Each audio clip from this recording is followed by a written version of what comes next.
धीरज उसकी ओर देखकर बोले, चांदनी तुझे हमने कभी किसी बात के लिए नहीं रोका, तुझसे तेरी आज़ादी कभी नहीं छीनी हमने। तू अपनी जिंदगी के फैसले लेने के लिए आज़ाद है बेटा, पर इस भरोसे के साथ कि तू कभी कुछ गलत नहीं करेगी। ऐसा कोई काम कभी नहीं करेगी जिससे तेरे चाचा जी और चाची का सिर शर्म से झुके। मैंने आज भी ऐसा कुछ नहीं किया चाचा जी। वो लड़की और मनमीत झूठ बोल रहे हैं। चांदनी के इतना कहते ही धीरज तुरंत बोले, मैं और तेरी चाची दोनों ये बात जानते हैं कि वो झूठ बोल रहे थे, पर वहां मौजूद मेहमान ये बात नहीं जानते थे बेटा कि कौन सच्चा और कौन झूठा है। उनके लिए वही सच होगा जो उन्होंने देखा और सुना। उन्हें कैसे समझाएंगे हम कि हमारी बच्ची गलत नहीं है। धीरज के इस सवाल का चांदनी कोई जवाब नहीं दे सकी और रोने लगी। अमित भी खड़ा ये सब सुन रहा था, पर कुछ बोल नहीं सका। आज जिंदगी में पहली बार मैं लोगों के सामने अपना सिर नहीं उठा सका चांदनी, क्योंकि गलती मेरी बेटी की थी। मनमीत के घर वालों ने मेरी परवरिश पर उंगली उठाई तो मुझे ऐसा लगा जैसे वो मुझे गालियां दे रहे हो, पर मैं पलटकर जवाब नहीं दे सका। सिर्फ इसलिए क्योंकि मेरी बेटी वहां सबके सामने बदतमीजी कर रही थी। लेकिन फिर भी मुझे इतनी तकलीफ नहीं हुई थी बेटा, जितनी तब हुई जब हमारे कहने पर भी तूने मनमीत से माफी मांगने से साफ इनकार कर दिया। ये सुनकर चांदनी ने अपनी आंखें बंद कर ली। इतना तो मान रख लेती बेटा अपने चाचा चाची का, कम से कम सबको ये भरम ही हो जाता कि तू किसी और की रिस्पेक्ट करे या ना करे, हमारी तो करती है। धीरज की बातें सुनकर चांदनी रोते हुए बोली, आई एम सॉरी चाचा जी। धीरज ने खुद को संभाला और पूछा, क्या अब मैं अपनी बेटी से ये उम्मीद कर सकता हूँ कि वो जिंदगी में दोबारा कभी भी हमें ये दिन नहीं दिखाएगी। चांदनी ने बिना उनकी ओर देखे आहिस्ता से हाँ में अपना सिर हिला दिया, तो धीरज ने उसके सिर पर हाथ रखा और बिना कुछ कहे उठकर वहां से चले गए। अनु ने चांदनी की ओर देखा और फिर वो भी धीरज के पीछे चली गई। अमित भी बिना कुछ कहे वापस पलट गया और घर से बाहर चला गया। सबके जाते ही विमला चांदनी के पास आकर बोली, मिल गया सुकून चांदनी, अपने चाचा और चाची की सबके सामने बेइज्जती करवाकर अब तो खुश होगी ना तू। सोचा था कि आज पिंकी के ससुराल में तेरी बात चलाएंगे ताकि कोई धन का लड़का मिल जाए तेरे लिए और हमारे सिर से ये बला टले, पर आज जो तूने तमाशा किया है उसके बाद तो शायद तू इतनी जल्दी इस घर से जाने वाली नहीं है। पता नहीं कितने और दिन ये मनहूसियत का साया इस घर पर मंडराएगा। इतना कहकर विमला गुस्से में वहां से चली गई। चांदनी कुछ देर वही बैठी रही और फिर उठकर सीढ़ियों की ओर भागी। राजीव ऊपर खड़ा उसे ही देख रहा था। चांदनी दौड़ती हुई उसके सामने से निकलकर छत पर चली आई और छत की मुंडेर पर बैठकर रोने लगी। उसके कानों में अपने चाचा जी और विमला की कही बातें गूंज रही थी। वो मन ही मन बोली, आपको तकलीफ पहुंचाने का मेरा कोई इरादा नहीं था चाचा जी, ऐसा करने का तो मैं कभी सपने में भी नहीं सोच सकती। पता नहीं अनजाने में इतनी बड़ी गलती कैसे हो गई मुझसे कि मैं आपकी तकलीफ की वजह बन गई। प्लीज मुझे माफ कर दीजिए चाचा जी, माफ कर दीजिए मुझे। इतना कहकर चांदनी वहीं बैठकर रोने लगी। दूसरी ओर राजीव अपने कमरे में परेशान बैठा चांदनी के बारे में ही सोच रहा था। वो मन ही मन बोला, इसमें तो कोई शक नहीं है कि वो मनमीत पिंकी और उसके घर वालों को धोखा दे रहा है, पर वो लड़की वो सच में मनमीत के साथ मिली हुई है और उन दोनों ने मिलकर ये पहले से ही प्लान कर लिया था कि आज चांदनी को सबके सामने गलत साबित करना है उन्हें, ताकि आगे से कोई उसकी बातों पर यकीन न करे और ये बेवकूफ़ लड़की अपनी समझदारी के चक्कर में मनमीत और उस लड़की के खेल का मोहरा बन गई। अब तो मनमीत का सच सबके सामने लाना बहुत मुश्किल हो गया है, पर सच तो सबके सामने लाना ही होगा, क्योंकि सच जानकर भी पिंकी की जिंदगी बर्बाद होती तो नहीं देख सकता मैं। आज जो कुछ भी चांदनी के साथ हुआ उसके बाद मुझे उसकी मदद तो करनी ही पड़ेगी, वरना सबको यही लगेगा कि वो गलत है। इतना कहकर राजीव उठकर खड़ा हुआ और चांदनी से बात करने के लिए छत की ओर बढ़ने लगा। इधर चांदनी ने भी अपने आंसुओं को पोंछा और मुंडेर से उठने लगी, पर अचानक उसका बैलेंस बिगड़ गया और वो छत से नीचे गिरने लगी। पर तभी राजीव ने आकर उसका हाथ पकड़ लिया। चांदनी ने घबराकर नीचे देखा तो उसके दिल की धड़कन तेज हो गई। तभी राजीव उसे ऊपर खींचते हुए बोला, ऊपर आने की कोशिश करो चांदनी, अपना दूसरा हाथ दो मुझे। चांदनी ने घबराकर अपना दूसरा हाथ राजीव की ओर बढ़ाया तो उसका वो हाथ राजीव के हाथों से छूटने लगा जिसे राजीव ने पकड़ा हुआ था, पर फिर राजीव ने अपने दूसरे हाथ से उसका हाथ कसकर पकड़ा और फिर से बोला, ऊपर आओ चांदनी, घबराओ मत, मैं नहीं छोड़ूंगा तुम्हें और ना ही गिरने दूंगा, नीचे मत देखो और ऊपर आओ। चांदनी ने अपने दोनों हाथों से राजीव का हाथ पकड़ा और फिर ऊपर आने की कोशिश करने लगी। राजीव ने अपनी पूरी ताकत लगाकर उसे ऊपर खींच लिया और दोनों एक दूसरे को पकड़े छत पर आ गिरे। चांदनी ने राजीव के सीने पर रखा अपना सिर उठाकर उसकी ओर देखा तो दोनों एक दूसरे की आंखों में देखने लगे। चांदनी परेशान होकर बोली, हे भगवान, ये सब क्या हो रहा है मेरे साथ? अभी अभी जो कुछ भी मेरे साथ हुआ उसे मैंने पहले से कैसे देख लिया? तभी राजीव ने पूछा, तुम ठीक हो? उसके इतना पूछते ही चांदनी जैसे चौंक गई। उसने हाँ में अपनी गर्दन हिलाई और उठकर खड़ी हो गई। राजीव भी उठकर खड़ा हुआ और उसने गुस्से में पूछा, वो कोई बैठने की जगह है जहां तुम जाकर बैठी थी? कुछ अक्ल दिमाग है या नहीं तुम में चांदनी? यह हर काम बिना उसका अंजाम सोचे करने की आदत पड़ गई है तुम्हें। अगर अभी मैं यहाँ नहीं होता तो तुम नीचे गिरकर मर जाती। तभी चांदनी गुस्से में बोली तो राजीव भी अकड़ कर बोला, बिल्कुल नहीं, ये जगह इतनी ऊंची नहीं है कि यहाँ से गिरकर तुम्हारी जान जाए। सिर्फ तुम्हारे हाथ पैर टूट जाते, इससे ज्यादा कुछ नहीं होता। चांदनी बिना कुछ कहे वहां से जाने लगी, पर तभी राजीव ने उसकी कलाई पकड़ ली और बोला, मुझे बात करनी है तुमसे, पर मुझे आपसे कोई बात नहीं करनी। इस वक्त मेरा मूड बहुत खराब है। अगर गुस्से में आकर मैंने आपको कुछ उल्टा सीधा कह दिया तो मुझ पर लगा बदतमीजी का टैग और पक्का हो जाएगा।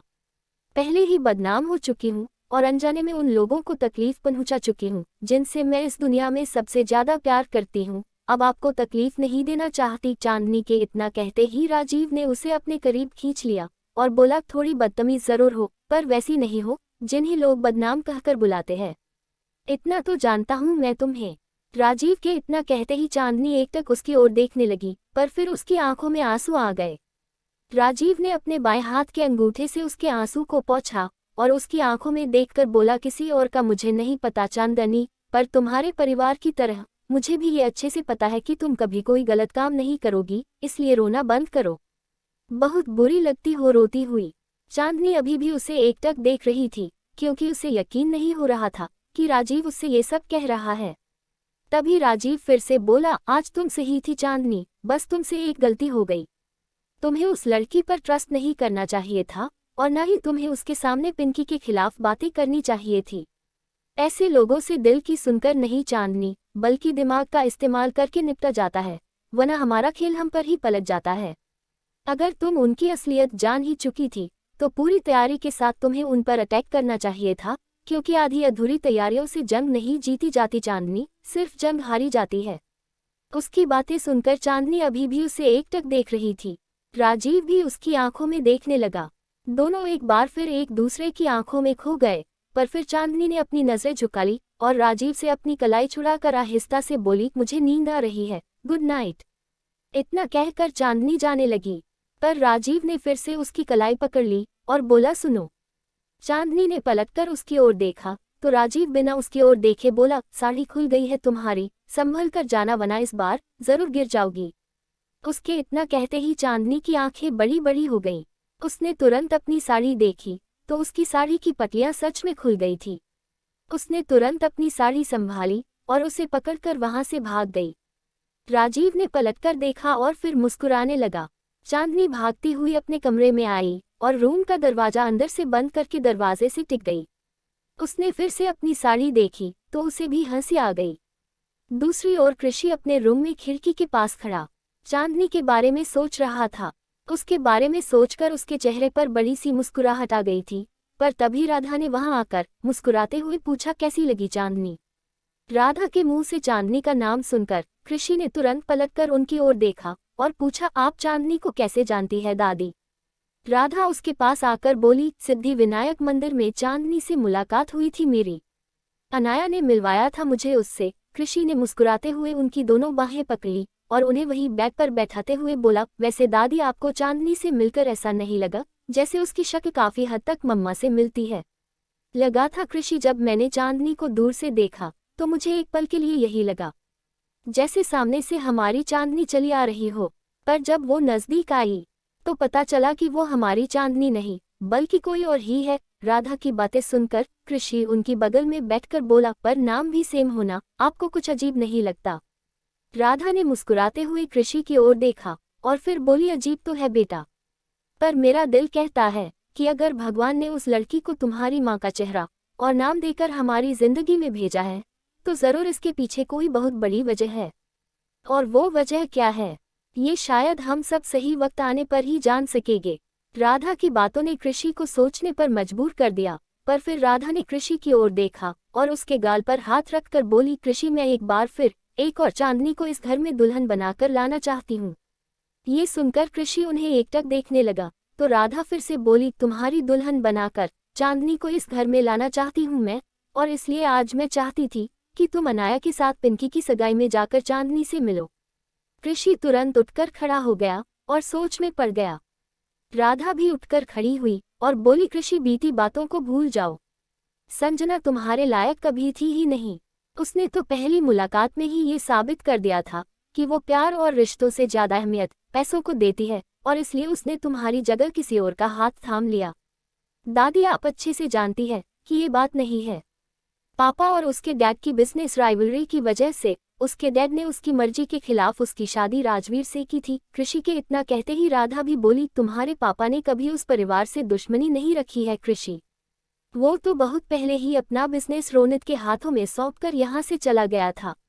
सच तो ये है कि संजना के डैड ने हमेशा से खुराना कंस्ट्रक्शन के साथ अपनी दुश्मनी निभाई है, और वो संजना, उसने हमेशा अपने डैड का साथ दिया।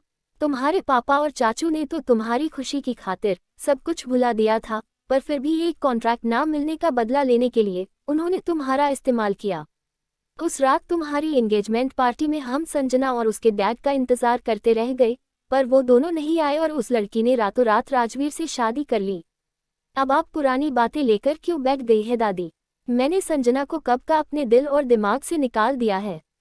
अब उसकी मेरी जिंदगी में कोई जगह नहीं है। उसे भुलाकर अपनी जिंदगी में आगे बढ़ने का फैसला मैं बहुत पहले कर चुका हूँ। कृषि के इतना कहते ही राधा तुरंत बोली, तो फिर चांदनी को इस घर की बहू बनाकर ले आइए। कृषि के चेहरे पर मुस्कुराहट आ गई। उसने अपनी दादी का हाथ पकड़ा और बोला, चलिए अभी ले आते हैं। राधा का हैरानी से मुंह खुल गया तो कृषि बेड पर बैठकर बोला, आप ही हद करती है दादी। प्यार की ABCD अभी मैंने चांदनी के साथ पढ़ी नहीं, और आप मुझे उस पर ऐसे लिखने के लिए कह रही है? मतलब आपको भी चांदनी पसंद है? तभी राधा ने पूछा। कृषि ने मुस्कुराते हुए हाँ में अपना सिर हिला दिया, तो राधा की खुशी का ठिकाना ही नहीं रहा। उन्होंने तुरंत कृषि को अपने गले से लगा लिया। दरवाजे पर खड़े युग ने जब ये सब सुना तो गुस्से में अपने कमरे में आ गया। उसने पहले तो अपने हाथों की मुट्ठी बांधी, फिर उसने उसे खोलकर टेबल पर रखे फ्लावर पॉट को उठाया। कुछ पल फ्लावर पॉट को गुस्से में घूरने के बाद उसने उसे बहुत जोर से सामने की दीवार पर फेंक दिया। फ्लावर पॉट दीवार पर लगी उसकी तस्वीर पर जा लगा और तस्वीर फर्श पर जा गिरी। चारों ओर कांच के टुकड़े बिखर गए। ये आवाज कैसी थी? राधा ने चौंक कर कृषि से पूछा तो कृषि परेशान होकर बोला, ये आवाज तो शायद युग के रूम से आई है। इतना कहकर वो कृषि के रूम की ओर दौड़ा। राधा भी उसके पीछे दौड़ी। युग गुस्से में खुद से बोला, जिस लड़की को मैं एक सेकंड बर्दाश्त नहीं कर सकता दादी, आप उसे जिंदगी भर के लिए मेरे घर में लाना चाहती है, और वो भी मेरे भाई की दुल्हन बनाकर? नहीं दादी, ये मैं कभी नहीं होने दूंगा। उस लड़की को अपने भाई की जिंदगी का हिस्सा कभी बनने नहीं दूंगा मैं, कभी नहीं। युग क्या हुआ? तभी कृषि ने आकर उससे पूछा। युग ने पलटकर उसकी ओर देखा और उसके गले लग गया।